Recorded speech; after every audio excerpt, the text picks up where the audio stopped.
Telugu Kisan channel ప్రేక్షకులకు స్వాగతం. నా పేరు ఉదయ్. ప్రస్తుతం వరంగల్లోని ఉర్సుగుట్ట దగ్గర ఉన్న సాయినాథ్ చేప పిల్లల ఉత్పత్తి కేంద్రం దగ్గర ఉన్నాము. అయితే దీని ప్రత్యేకత ఏంటంటే తెలంగాణలోనే చాలా పాత చేప పిల్లల ఉత్పత్తి కేంద్రం. అయితే మనతో పాటుగా పట్టాభి గారు ఉన్నారు. వారు ఎన్నేళ్ల నుంచి ఈ ఫీల్డ్ లోపల ఉన్నారు, దీని యొక్క చేప పిల్లల ఉత్పత్తి కేంద్రం ఏ విధంగా నిర్వహిస్తూ ఉన్నారు, దీని లోపల ఉన్న సాధక బాధకాలు ఏంటి, ఎక్కడి వరకు వీళ్ళు చేప పిల్లలను అందిస్తూ ఉన్నారు, ఏ రకం చేప పిల్లలు అందిస్తూ ఉన్నారు అనే తదితర పూర్తి స్థాయి సమాచారం వారిని అడిగి తెలుసుకుందాం. నమస్తే అండి, నా పేరు పట్టాభండి. Okay sir. సార్ చెప్పండి సార్, ఎన్నేళ్ళ నుంచి మీరు ఇది గత 30 సంవత్సరాల నుంచి నడుస్తుంది. అంటే ఫస్ట్ ఇది మా ఫాదర్ స్థాపించాడు, ఆయన తర్వాత మేము చేస్తున్నాం. ఫస్ట్ మా ఫాదర్ ఏంటంటే ఇది ఒక 10 ఎకరాలలో స్థాపించాడు. ప్రస్తుతానికి ఇది ఒక 60 ఎకరాల వరకు నడుస్తుంది మా ఫామ్. ఇక్కడ ఇప్పుడు ప్రస్తుతానికి ఇది ఒక 20 ఎకరాలు ఉంది. వర్ధన్నపేటలో ఒక 20 ఎకరాలు ఉంది. జఫర్గడ్డ అంటే అది జనగాం జిల్లాకి వస్తుంది, అక్కడ ఒక 20 ఎకరాలు ఉంది. 20 ఎకరాలు మొత్తం కలిపి 3 20 ఎకరాలు. 60 ఎకరాల వరకు రెండు హ్యాచరీలు, రెండు హ్యాచరీలు, ఒకటి 2 హ్యాచరీలు ఉంటేనే మనకు సీడ్ ఉత్పత్తి ఫామ్లు నడుస్తాయి. 2 హ్యాచరీలు, జనగాంలో ఒక హ్యాచరీ, ఇక్కడ వరంగల్లో ఒక హ్యాచరీ. ఈ తల్లి చేపలను కూడా పెంచడం, తల్లి చేపలు పెంచడం ఇక్కడనే. తల్లి చేపల ద్వారా ఈ పిల్లలను ఉత్పత్తి చేసి బ్రీడింగ్ అంటే మనం మేల్ ఫీమేల్ కి ఇంజెక్షన్ చేసి వాటి ద్వారా ఉత్పత్తి చేసి స్పాన్ అంటారు, ఆ స్పాన్ తీసుకుని ఇలాంటి పాన్స్ లో పోసుకొని సైజ్ వచ్చాక సేలింగ్ చేయడం. ఓకే. ఏమేమి రకాల చేపలను ఉత్పత్తి చేస్తాం మన దగ్గర? ఏంటంటే బొచ్చే అంటే కట్ల అంటారు, బొచ్చే, రొవ్వు, బంగారు తీగె, గ్రాస్ కార్పు, మోసు అంటే మెరిగాల, ఈ రకాలు మన తెలంగాణలో ఎక్కువ సేలింగ్ ఉంటాయి. ఇవి తొందరగా గ్రోత్ వచ్చేది ఇవి అన్నమాట. కొరమీన్ కూడా చేస్తాం. అది కొరమీన్ కూడా మామూలుగా ఏంటంటే తక్కువ పోస్తుంటారు, కొంత వీటంతా ఉత్పత్తి రాదు, సైజు తొందరగా. ఎందుకు సార్ అంటే తెలంగాణ లోపల ఈ కొరమీను అంటే డిమాండ్ ఉన్న చేపలను కాకుండా ఈ రెగ్యులర్ గా ఉండే ఈ చేపలను పెంచుతా ఉన్నారు? కొరమీను ఏదంటే 1 year లో 1/2 కిలో 30 కిలో వస్తుంది కొరమీన్ అనేది.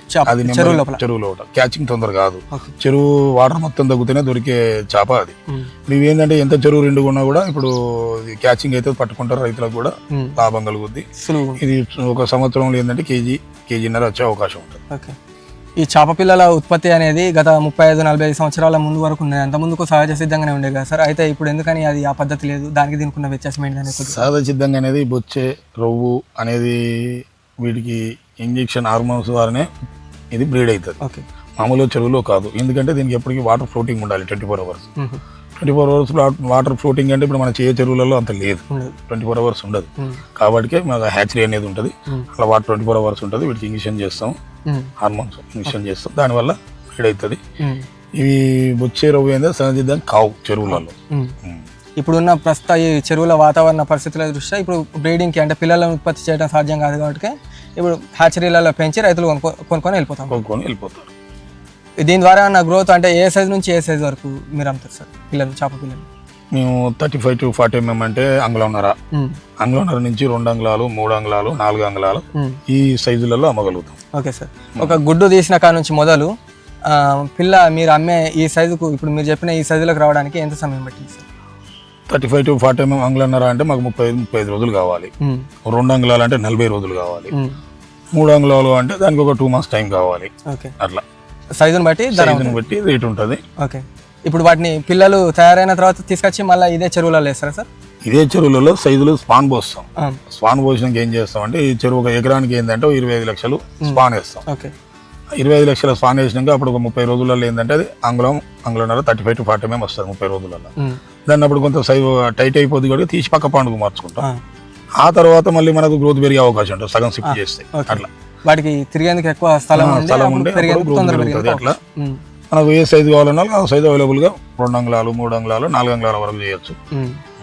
ఇలా 1 year old పిల్ల కూడా ఉంటుంది. అంటే ఒక సంవత్సరం పిల్ల, ఏజ్ పడ్డ పిల్ల ఏంటంటే ఆపుతాం. అది చెరువులో పోసుకుంటే గ్రోత్ బాగా వస్తుంది. ఒక సంవత్సరం ఆగిన పిల్ల అయితే డబల్ గ్రోత్ వస్తుంది. ఇది కేజీ వస్తుంది, 2 కేజీలు వస్తుంది. అలా తక్కువ సమయం లోపల కూడా రైతులు తొందరగా మార్కెట్ చేస్తున్న అవకాశం ఏంటంటే 1 year పిల్ల పోసుకోవచ్చు. కాకపోతే రేట్ ఎక్కువ ఉంటుంది కాబట్టి అవగాహన ఉన్న వాళ్ళు ఎక్కువ పోసుకుంటారు, ఇది పోసుకుంటారు. ఇప్పుడు ఇట్లా పెంచాలంటే దీనికి వాటి పిల్లలకు దానాలు ఏమేమి ఇస్తారు సార్? దీనికి రైస్ బ్రౌన్ అంటే తౌడు, ఆయిల్ కేక్, పల్లి చెక్క, పేడ, ఇవి మేము మెయిన్గా వాడతాం. Okay sir. మనకేంటంటే ప్లాంటన్ మీదనే బతుకుతాయి చిన్న సైజు కాబట్టి. ఉమ్. తౌడు ఏంటంటే 2 అంగుళాలు అయినాక తౌడు ఎక్కువ తింటారు. తోడపల్లి. రైస్ బ్రౌన్ తౌడు, ఆయిల్ కేక్, పల్లి చెక్క. ఉమ్. మెయిన్ ఏంటంటే పల్లి చెక్క, ఆయిల్ కేక్. పేడవాడేది ఎందుకంటే మనకు ప్లాంటన్ కోసం. ఓకే. ఈ ఒక సంవత్సరానికి వచ్చేసరికి ఎన్ని పిల్లలు ఉత్పత్తి చేస్తారు సార్? ఈ మేము మొత్తం వచ్చేసి మా 60 ఎకరాలలో అంటే దాదాపుగా 6 కోట్ల దాకా 7 కోట్ల దాకా చేస్తాం. అంటే మనకు వీలుంటే మార్కెట్ ఉంటే ఏంటంటే సకాలంలో వర్షాలు పడితే 2 క్రాపులు కూడా తీసుకోవచ్చు. ఆహా, ఓకే. ఇప్పుడు 30 రోజులకు అంగుళన్నర వస్తుంది అన్నాను కదా, 35 to 40 మేము ఆ సైజ్ తీసేసుకుంటే మళ్ళీ వేసుకోవచ్చు. వేసుకోవచ్చు. అట్లా సకాలంలో వర్షాలు ఉంటే 2 క్రాపులు తీసుకునే పంట ఇది. ఓకే. వరి పంట అయితే యాసింగ్ కాలం ఎట్లా తీస్తాం, యాసింగ్ వానాకాలం కూడా అదే విధంగా దీన్ని కూడా సకాలంలో వర్షాలు ఉంటే మనకు మేము ఏంటంటే మామూలుగా ఏప్రిల్లో స్టార్ట్ చేస్తాం. ఉమ్. ఏప్రిల్ నుంచి జూన్, జూలై వర్షాలు పడితే ఒక బ్యాచ్, మళ్ళీ ఒక బ్యాచ్ అట్లా తీసుకోవచ్చు. ఉమ్. ఇప్పుడు రైతులు 2 పంటల కిందకు అంటే వాళ్ళు తీసుకునేటోళ్ళు వాళ్ళే రకంగా తీసుకుంటారు. ఒకసారి చేప పిల్ల వాళ్ళ చెరువులో పోసుకున్న తర్వాత ఒకే రకంగా పోస్తారు. ఉమ్. కాకపోతే ఏంటంటే కొన్ని రిజర్వేర్లు ఉన్నాయి, కొంత పాత సరుకు ఉన్నది. వాళ్ళు పట్టుకున్నాక ఏం చేస్తారంటే మళ్ళీ కొంత మళ్ళీ పోస్తారు. ఓకే. ఎంత సమయం పడుతుంది సార్ ఇక్కడ నుంచి తీసుకుపోయినాక? చిన్న ఎన్ని సంవత్సరాలు ఉండాల్సి ఉంటుంది? ఇది చెరువులోనా? ఉమ్. చెరువులో అంటే సంవత్సరానికి మామూలుగా మన తెలంగాణ చెరువులోనే 1 yearలో ఎండిపోతాయి. ఉహు. ఎండిపోతాయి కాబట్టి అప్పటి వరకు కేజీ వచ్చేస్తుంది, కేజీ వచ్చేసి కేజీన్నర వస్తుంది. చెరువులో దానా ఫీడింగ్, చెరువులో ఫీడింగ్ ఎక్కువ ఉంటే తొందరగా గ్రోత్ వస్తుంది. మన దగ్గర రైతులు ఏంటంటే ఫీడింగ్ ఎక్కువ ఇయ్యరు కాబట్టి కేజీ వస్తుంది. ఓకే. ఫీడింగ్ ఇచ్చుకుంటే ఎక్కువ వస్తుంది, ఇంకెక్కువ వస్తుంది. దానా పెట్టుకుంటే. చేప పిల్లలు బతకాలంటే నీటి లవణ శాతం అంటే pH వాల్యూ అని ఏమో ఉంటాయి కదా సార్? మన తెలంగాణలో pH తక్కువనే ఉంటుంది. ఆంధ్ర సైడ్ సాల్ట్ వాటర్ ఎక్కువ కాబట్టి వాళ్ళకు ఉంటుంది. అలాంటి ప్రాబ్లం మన దగ్గర ఏముండదు. ఉండదు. మనకు తక్కువ ఉంటుంది కానీ వచ్చినప్పుడు దాన్ని మందులు వాడి సరి చేసుకోవాలి. ఉమ్. కానీ మన తెలంగాణలో చాలా తక్కువ. ఆంధ్రాలో ఎందుకు అంటే వాళ్ళకి సముద్రం దగ్గర ఉంటుంది కాబట్టి ఉప్పు శాతం ఎక్కువ. మన దగ్గర ఉప్పు శాతం చాలా తక్కువ. ఇప్పుడు ఒకవేళ సెలినిటీ పవర్ మన దగ్గర తక్కువ. వీటి లోపల అంటే నీటి యాజమాన్యం ఎట్లుంటుంది సార్? ఎన్ని రోజులకు ఒకసారి మార్చుకోవాల్సి ఉంటుంది? దీనికి వాటర్ ఏదన్నా పొల్యూట్ అయ్యి డివో పెరిగినప్పుడే మార్చడం తప్ప లేకుంటే అవసరం లేదు. మనం దాని వేస్తాం కాబట్టి ఏమన్నా వాటర్ మనకు అనిపించినప్పుడు ఆ వాటర్ తీసి ఆఫ్ చేంజ్ చేసుకోవడం. ఓకే. కంప్లీట్ తీసి చేంజ్ చేయడం అవసరం లేదు. దాదాపు అట్లా జరగదు. వీటికి ఏమైనా మందులు పిచ్చికారు అట్లా ఏమైనా అవసరం ఉంటాయి సార్? మామూలుగా వాడతాం. మామూలుగా ఏంటంటే దోమ అది ఇది ఉన్నప్పుడు మామూలుగా బుటాక్స్ అనేది వాడతాం. వీటికి ఉంటాయి అవి. ఈ చేప పిల్లలను ఇక్కడ నుంచి ఎక్కడెక్కడ వరకు సప్లై చేస్తారు సార్? తెలంగాణలో ఉమ్మడి వరంగల్ జిల్లా అంటే వరంగల్ జిల్లాలు ఉన్నాయి కదా, వరంగల్ మళ్ళీ ఇటుపోతే ఇటు దాదాపు ఖమ్మం, ఇద్దరికి ఖమ్మం దగ్గరికి ఇటుపోతే రంగారెడ్డి, సంగారెడ్డి, మెదకు రైతులు చాలా మంది అయితే తీసుకెళ్తారు మన దగ్గర. ఇప్పుడు పురాతన ఫామ్ మొదటి నుంచి ఉన్నది కాబట్టి చాలా మంది రైతులు కానీ చెల్లు కాంట్రాక్ట్ పట్టుకుని వస్తారు. తెలంగాణ మొత్తం మనం అందజేయలేం కాబట్టి కొంతమంది ఆంధ్రాకు పోతారు. ఎందుకంటే తెలంగాణ సైడ్ మొత్తం మనం సప్లై చేయలేం కదా, చాలా సీడ్ అవసరం. అన్ని 6-7 కోట్లు చేయగలుగుతాను. మనకు చాలా అవసరం, 100 కోట్ల సీడ్ పడుతుంది. 50 కోట్ల దాన్ని పడుతుంది. వీళ్ళు మన బయట కొంతమంది బయటకు వెళ్ళి తెచ్చుకుంటారు మన దగ్గర అందుబాటులో లేనప్పుడు. దాదాపు మన దగ్గర అందుబాటులో ఉన్నప్పుడు ఆంధ్రాకు ఎక్కువ వెళ్ళరు. మనం అంతా అందరికి అందజేయలేం కదా, అందజేయలేనప్పుడు బయటకు వెళ్తారు తప్ప వేరే మనల్ని కాదని పోయేది ఏమి ఉండదు.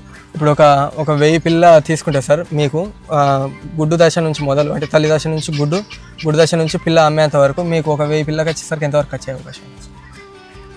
స్పాన్ అనేది 1 లక్ష ఇస్తాం. నేను చెప్పాను ఒక ఎకరానికి 25 లక్షల స్పాన్ ఇస్తామని చెప్పాము. అందులో ఏంటంటే 50% పోతే 50% ఉంటుంది. ఇట్లా దాన్ని బట్టి ఓసారి అంతకు ఎక్కువ మొటాలిటీ పోయే అవకాశం ఉంటుంది. 50% మొటాలిటీ వేసుకుంటాం. వీటికి అనుకూలించిన వాతావరణ పరిస్థితులు ఏంటి సార్? అనుకూలించకపోవడం అనేది ఏం లేదు. మబ్బు పట్టడం అనేది మన తెలంగాణ అంత పెద్దగా ఏమి ఉండదు.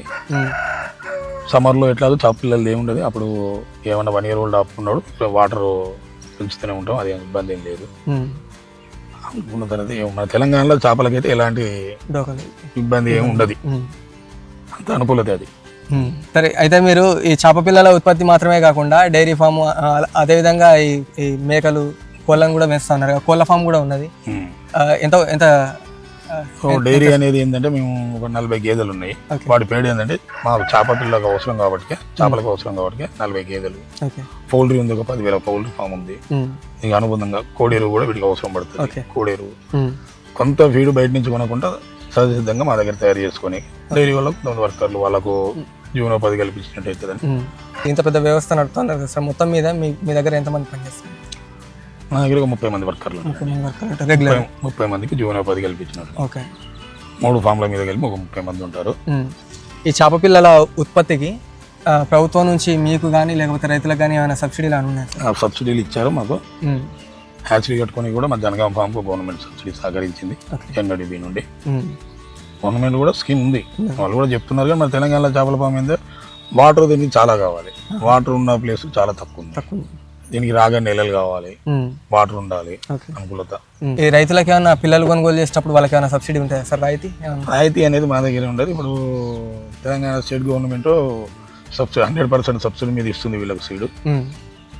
అది కూడా మేము చేస్తాం ఉమ్మడి జిల్లాలో, వరంగల్ కానీ, జనగాం కానీ, హన్మకొండ కానీ, ములుగు కానీ, భూపాలపల్లి జిల్లాలలో సబ్సిడీ గవర్నమెంట్ ఇస్తుంది 100%. ఇప్పుడు ఇచ్చిన వాటిని చేస్తాము. పోయిన సంవత్సరం, అంతకుముందు సంవత్సరం నడిచి, ఈ సంవత్సరం ఇంకా టెండర్లు కాలేదు, ఇప్పుడు అవుతున్నాయి. ఓకే.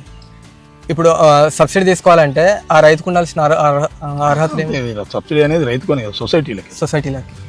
చెరువులన్నీ సొసైటీ పరిధిలో ఉంటాయి. ఫిషరీస్ ఆఫీస్లో సొసైటీలు ఉంటే సొసైటీకి గవర్నమెంట్ 100% ద్వారా ఇస్తుంది సబ్సిడీ. మీకు మొత్తంగా ఈ చేప పిల్లల ఉత్పత్తి కేంద్రం పైన మీకు ఏ విధంగా ఉంది సార్? ఒకవేళ చేప పిల్లల చేపలను పెంచాలనుకునే వాళ్ళకి కానీ, కొత్తగా వచ్చే రైతులకు కానీ మీరు ఏమైనా చెప్పాలని? ఇది లాభసాటి వ్యాపారమే, వ్యవసాయానికంటే. కాకపోతే శ్రమ ఎక్కువ చేయాలి. ఓకే. వ్యవసాయం కంటే దీనికి ఎక్కువ మెలకువలతోటి శ్రమ చేయాలి. దీనివల్ల అందరికి లాభదాయకం, ఇబ్బంది నష్టం అనేది ఏముంది. చేపల పెంపకం ద్వారా మేము కూడా 30 మంది వర్కర్లు చదువుకుంటూ మేమైతే వాళ్ళకు జీవనోపాధి కల్పిస్తూ మేము కూడా సంతోషంగా ఉన్నాం. మొత్తంగానైతే మీరు సాటిస్ఫైడ్గానే ఉన్నారు? ఇప్పటివరకు అయితే హ్యాపీ, సంతోషంగా ఉన్నాం. కాకపోతే ఏంటంటే శ్రద్ధగా చేసుకుంటే ఇబ్బందులు ఏముండవు. థ్యాంక్ యూ సార్, ఎంతో విలువైన సమయాన్ని, సమాచారాన్ని మాకు ఇచ్చినందుకు సంతోషం. తెలుగు కిసాన్ ఛానల్ తరఫున ధన్యవాదాలు. Thank you. ఓకే, అది చూసారు కదా, పట్టాభి గారు గత 35-40 సంవత్సరాల నుంచి ఇదే చేపల ఉత్పత్తి కేంద్రం నడుపుతూ ఉన్నామని చెప్తా ఉన్నారు. అయితే వారి తండ్రి గారి తర్వాత వారు దీన్ని చేపట్టడం జరిగింది. మొదట 10 ఎకరాలతో స్టార్ట్ అయిన ఇదే చేప పిల్లల ఉత్పత్తి కేంద్రం ఈరోజు 60 ఎకరాల వరకు విస్తరించింది. ప్రతి సంవత్సరం 6 కోట్ల వరకు చేప పిల్లల్ని ఉత్పత్తి చేస్తామని చెప్తా ఉన్నారు.